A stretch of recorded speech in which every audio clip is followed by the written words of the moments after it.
Hi, my name is Matt. Welcome. Sorry for being absent for a few days. I was sick, but today I'm back with new tutorial covering first part of customizable input creation. So today we'll talk about what's customizable input, why do we actually need it, and we go through some basic coding. So let's quickly jump into Unity. Unity has its own input class. It's called found in edit project settings input, and here are some predefined buttons. And now let me tell you how does it work. So you probably know get input function that returns whether or not some key is pressed or pressed down or pressed up or whatever, and it takes an enumeration called key code, which defines specific key on a keyboard. And this custom button created via input manager has its name and two positive and alternative positive buttons. And we can also use something called get button, also in input class. Then we are passing its name, and it returns true if either this or this button is pressed, or pressed down or press up, because it also uses get button down, get button up. However, while the game goes, we cannot change that. I mean, you go into your game, go into options, key assignments, and set slow walking from shift to alt or control. You cannot do this when using this. That means we must write our own class very similar to this one, with one particular difference, which is that we will be able to change those in game. And that's what we are gonna do in a few next videos. Okay, so let's start. First, I will create a short script called classes, and we will use it many times. So first, we don't need method behavior. We don't need anything here actually, and we do not need system.collections for now. And this will empty. We will get back to this later. Not needed for now. And here we will create a basic button class. So let's type public class button, and it also does not need mono behavior, just because this script won't be attached to any game object, because mono behavior just says that I can drag and drop it onto something here, and we don't really need that. So here let's think what we need our button to have, and for now what we need is just public string called name, or button name, or B name for short, and we need two key codes. And as I said, key codes are enumeration defining the keys on the keyboard, so we need public key code, and first is called primary, and the second is called alternative, and we will assign them in an expector later. The last thing we need is to make this class serializable, and I will show you later what this means. For now, just type system.serializable. Okay. Let's create another script. Call this input manager. Put just input underscore m for short. open it up in MonoDevelop. Why they are red? Come on, okay. And this requires mono behavior because it will be attached to some game object. And for now what we need is a list of those buttons, and first lists are generic types, so we need to include system.collections.generic namespace. And now we have access to lists, so we can make table paired list, and list works very similar to arrays but with some fundamental differences. You can go ahead and watch list and dictionaries tutorial on Unity site.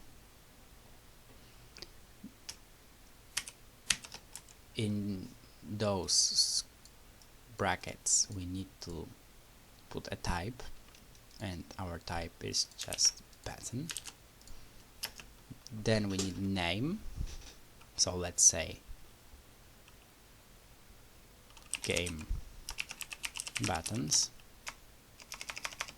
or game_b for short, and then we will make it equal to new list of buttons, and those brackets means that the constructor has been called.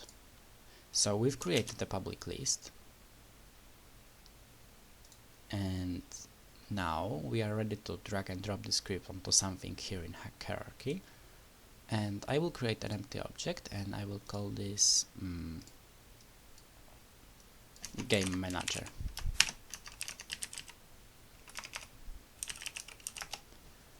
And then make its position 0.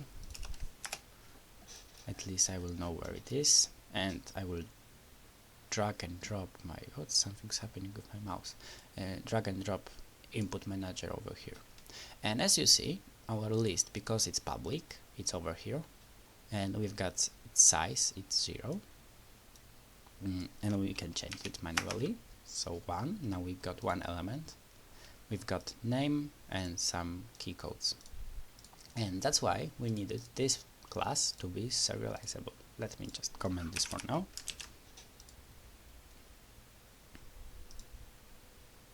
You see, now I cannot even see this list here. And you can also read many about serialization, about Unity serialization, C# serialization on the web. I'm not gonna go deep into this because this video will have like 2 days. Anyway, so here is our game buttons list. Let's say I need like 8 of buttons for now, and let me quickly assign them. So I guess I will pause video because it's nothing really crazy. I'll just type forward, and it's hard actually to go through all this enumeration, so you can type first letter and A. I'm pressing U to find up arrow. Actually something goes out of my vision. It's maybe problem. Anyway, let me just pause video and set them manually. Okay, I've set up everything. As you can see, forward, backward, left, right, jump, slow walk, sprint, sort, everything that we have so far. And now let's go into some functions creation. First, we need, as I said, we will do it completely same as get button function. So we need a function that says is it pressed down, and is it pressed up. Let's type pressed. So let's type public bool pressed, and it takes string, not that string called button name, and here okay, so we need 2 more private variables. first would be string called search name. Second one would be int called index. It would be index that we will search, because list, if you don't know much about list, I certainly would recommend you to watch some videos about it. Index is just I can type game B and put like index, for example 2. It will refer to third, because this one is 0, 1, third button. So this is like it's reference into button which is third in this list. But I want to find specific button which has the same name, so I will type game button that find index, and here I will just pass function called is name.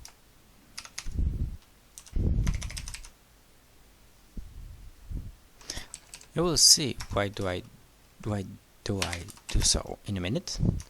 Is name, and it must take button, let's call this BU, and it will return true if name of this button is the same as search name. So let's type search name equals button name that we're gonna search, and now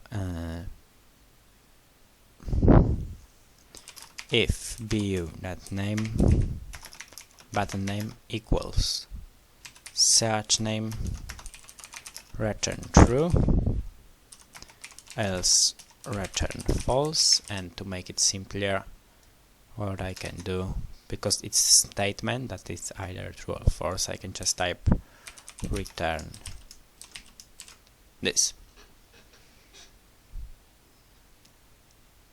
Okay, and now this returns this is a function. It returns an integer which is an index of the button which name is simple as same as search name. So I will type idx equals game that all this stuff, and now two key codes that I need to check are they true or not. We reference by typing game buttons open square brackets idx close square brackets dot alternative or positive, and to check if they are pressed or not, we will return or okay, so let's type if input that get key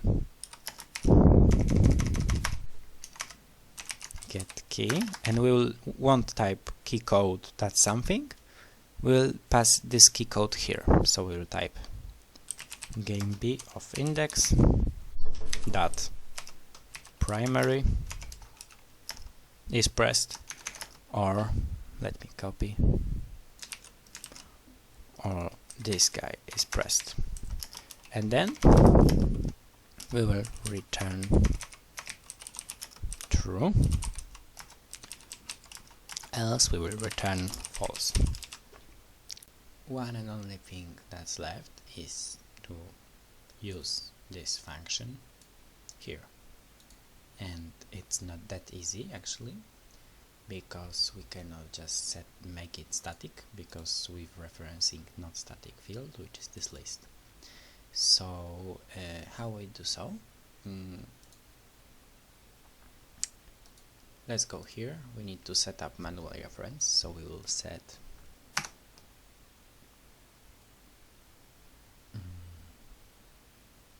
input manager equals game object that game find game object with tag yeah, just I think just that find, and I will game it's called manager that get component type of input manager, and it's input manager. This is reference, and I know that game object that find is slow and stuff like that, but using it here just once in awake is completely okay. Now we've got our reference, so what we can do is just type im. We cannot do this actually. Why is that? Make this public.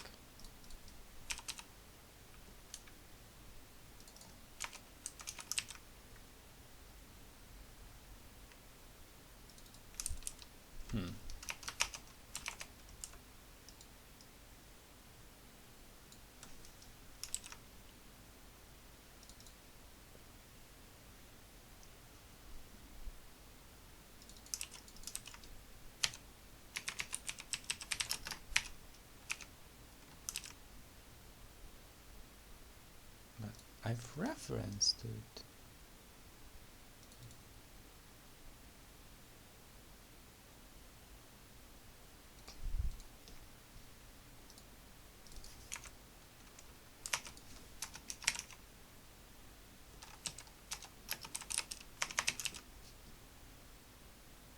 No, actually I do not know why is that.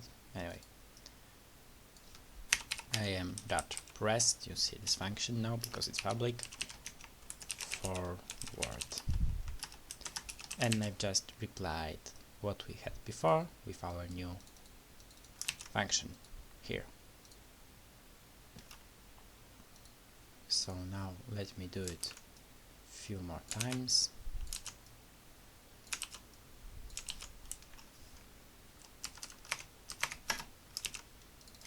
Backward, left, right. Remember capitalization, it's important. And here I will take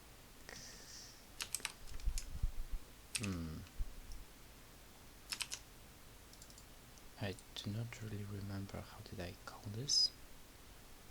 Sprint. We also need some other functions. The hardest is actually before us, but for now I will just duplicate them 3 times.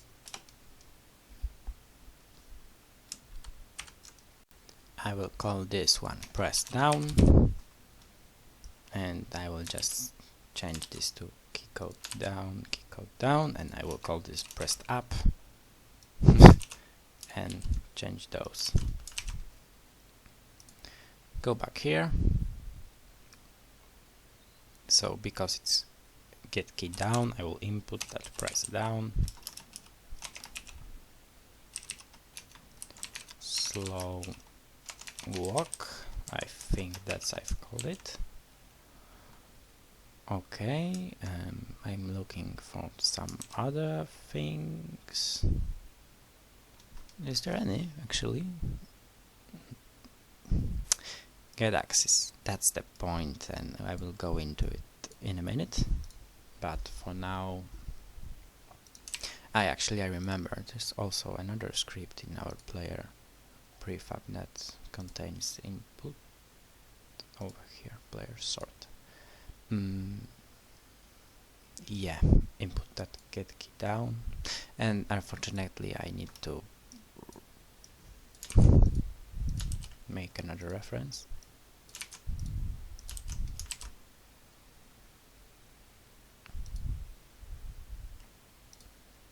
So I will type im.press.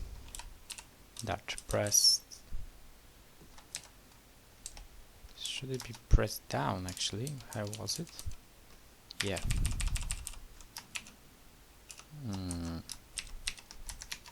Sort. Okay. Right now, as you see,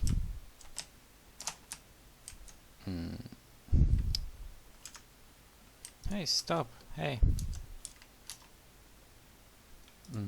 Okay. So I've got my slow walk set to Alt and right and left Alt, so I can press it. I'm now pressing left Alt to transit between walking and jogging, and I can change that to whatever plus. Let's try.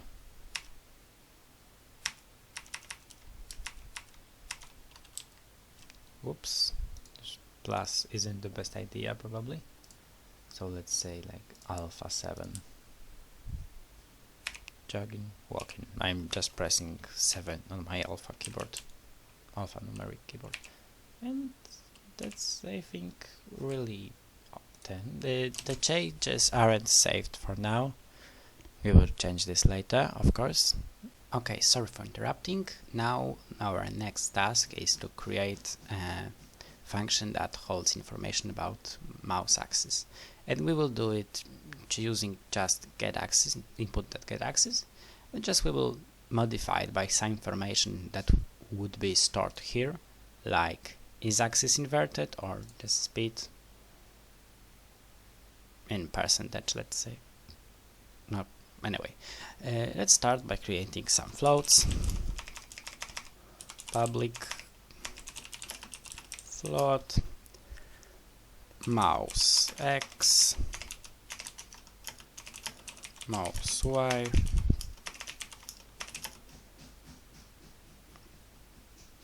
mouse X speed, mouse Y speed. Okay, and we need two bools. Public bool X inverted, Y inverted. Okay, right now in update function, all we need to do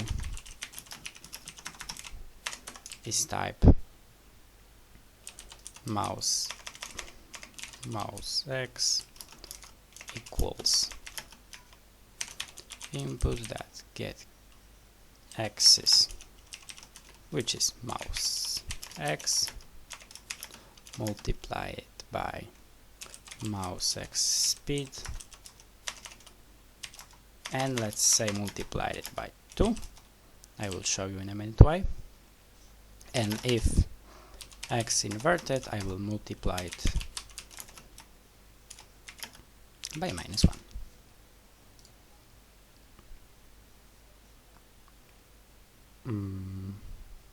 Now, why did I multiply this by 2? Because this value by default would be 0.5, and 0.5 means no changes, and 1 means 2 times faster, which is actually so. And as you can see, this value behaves like input that get axis, but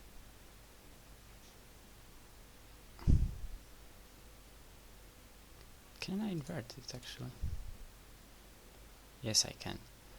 And I will do the same to my mouse Y axis, mouse Y, Y,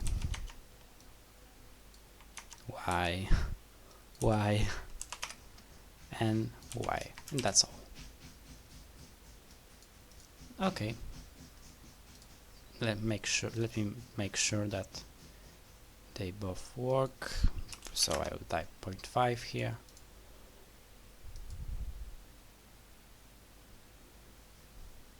Okay, looks so. So I will go into our player movement script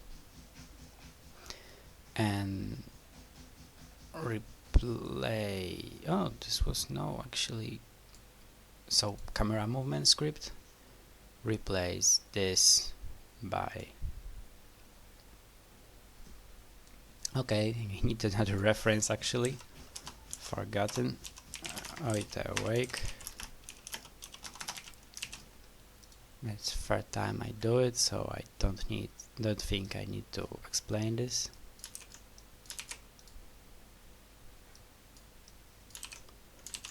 And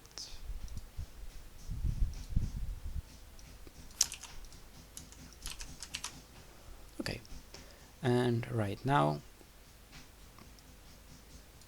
I'm gonna input that mouse X, mouse Y, and here would be input mouse X.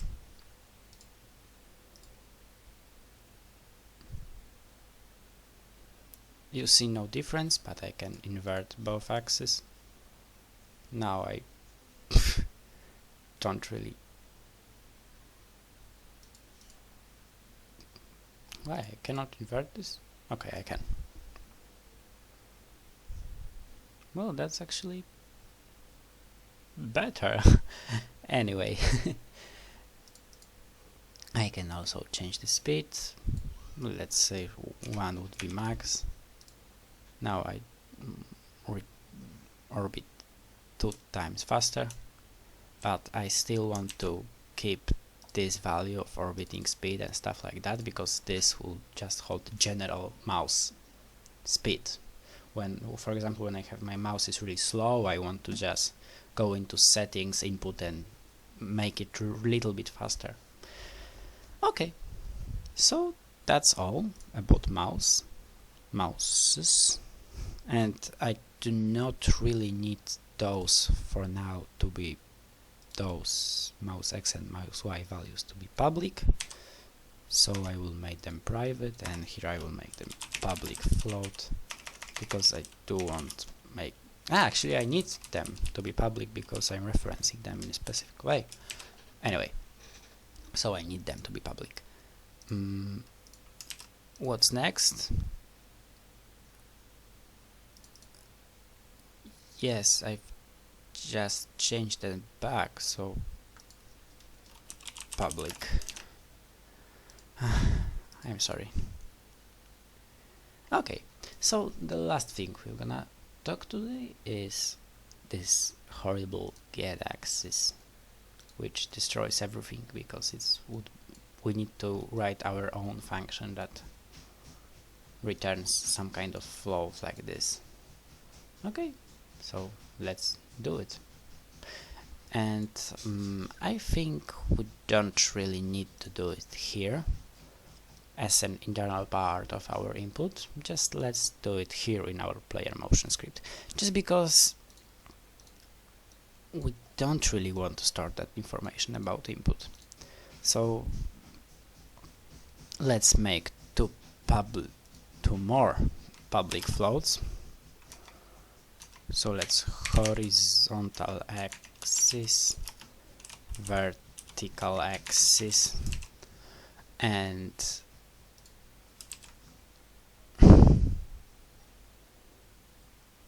I will let me just put them empty comments just to make sure that I don't affect my previous code, and I will type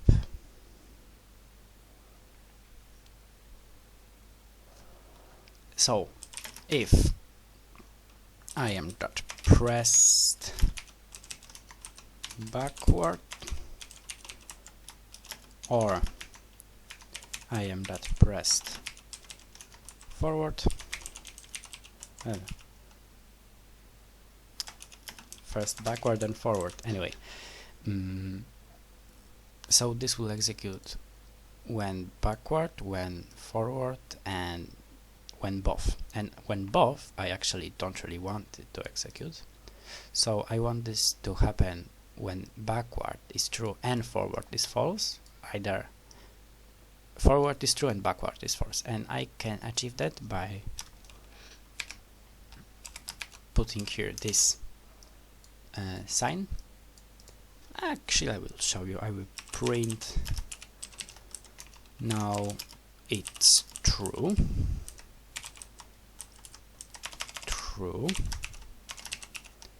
So this particular logic statement called XOR, and it returns true when one statement is false and one is true. So when I'm pressing forward, it's true, and when I'm pressing backward but holding still forward, you see I do not get any more. I still got, and when I put with W, I do not press W anymore, I still got the logs, and that's what I need. So here I will type so let's make some private float called file destination. Then file destination will be equal 1, else it would be equal 0. So it means we do not need those parentheses or brackets, or how do they are called, I do not know really. And after that I'm gonna say file destination equals mattf.lerp. Actually not, I'm going to say vertical axis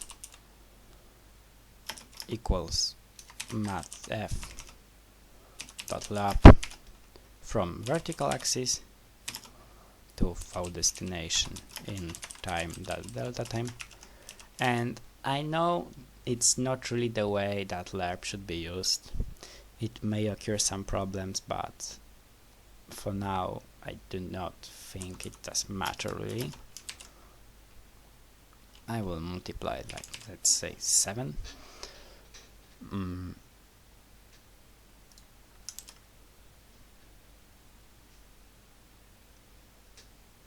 And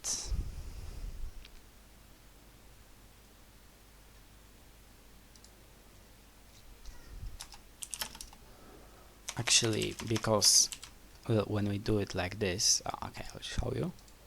When you do it like this, you can see this variable over.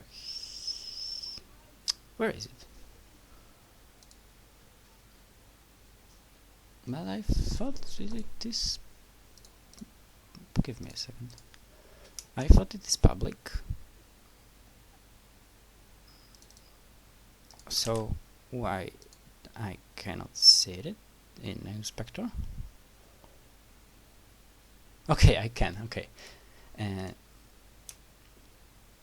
When I press W, I go near this value, but I can never reach this value, and I can never reach 0.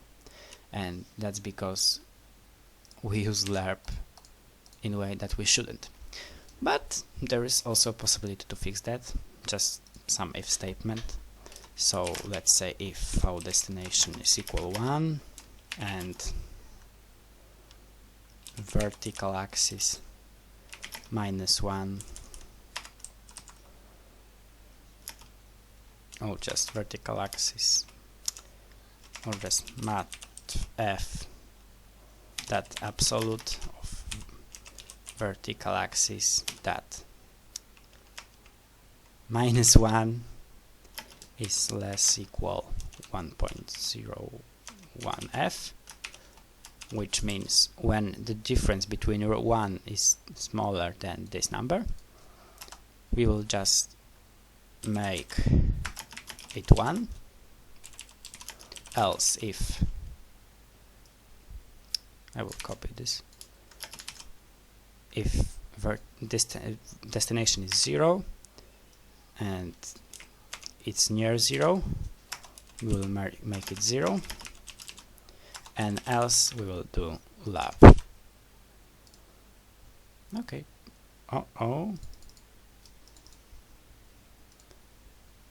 Oh yes.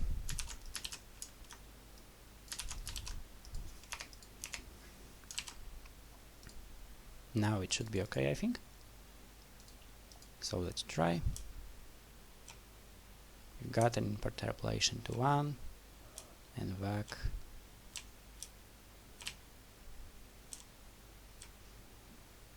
Actually, let's say 6.5f, and this is first value, so I will make function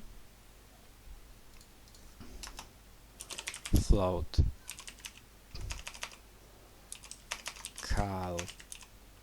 calculate x-axis or vertical axis. Those functions are just because I do not want my code messy. It's messy enough. It's void actually. Void type because I'm assigned them. And I need to put it over here. And instead of this stuff, I can just type vertical axis.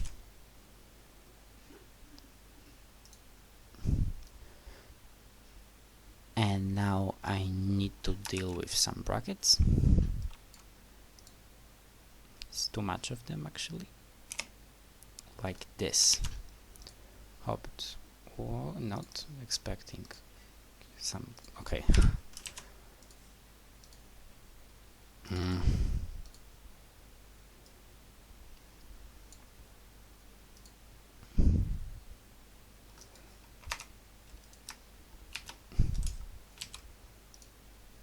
Because now it should be working, I guess.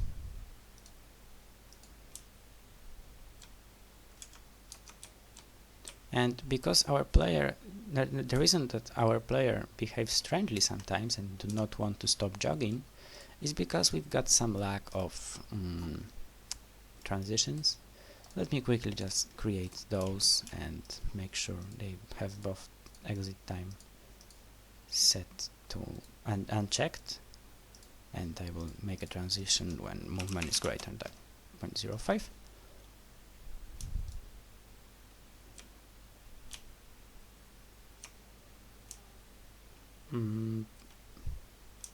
He reacts properly, I think.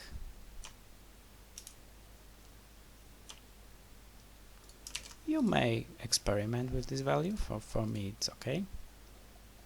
And I will make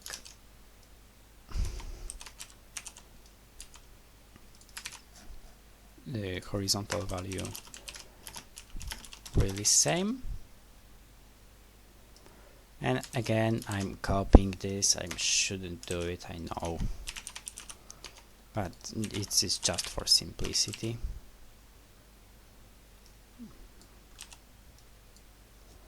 I need another float variable.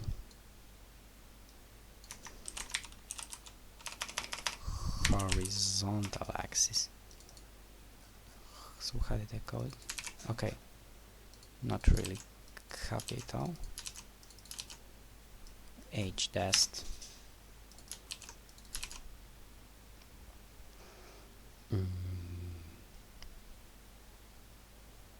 Is this all? I think so. So let's add fastly H destination. Hope it works.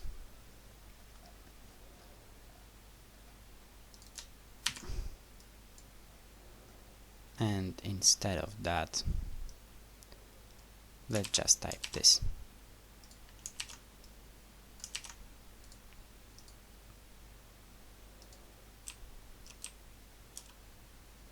And it definitely doesn't work because I couldn't press D to walk, so something is missing here. Okay, H test.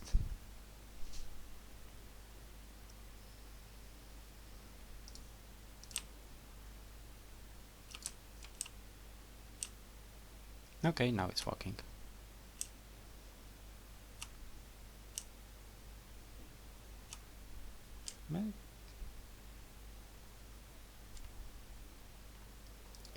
We may cut this value faster, actually, like 8.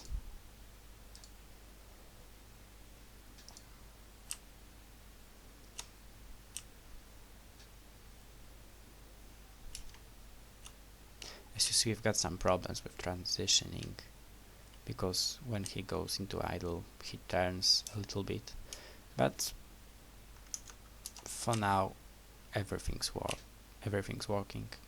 I thought it does, but now I'm not sure.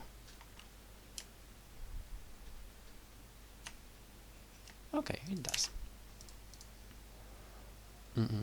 So this is actually everything for now, at least for the first part. And that concludes probably the longest video in the series so far. I know it was boring actually, and I know we haven't created anything that wasn't actually there, because we've just replaced some input function with very similar input functions, but in the next session we will make them changeable, and that's what makes our functions better. So I hoped you learned something. Thanks for watching if you reached the end of the video and till next time, bye.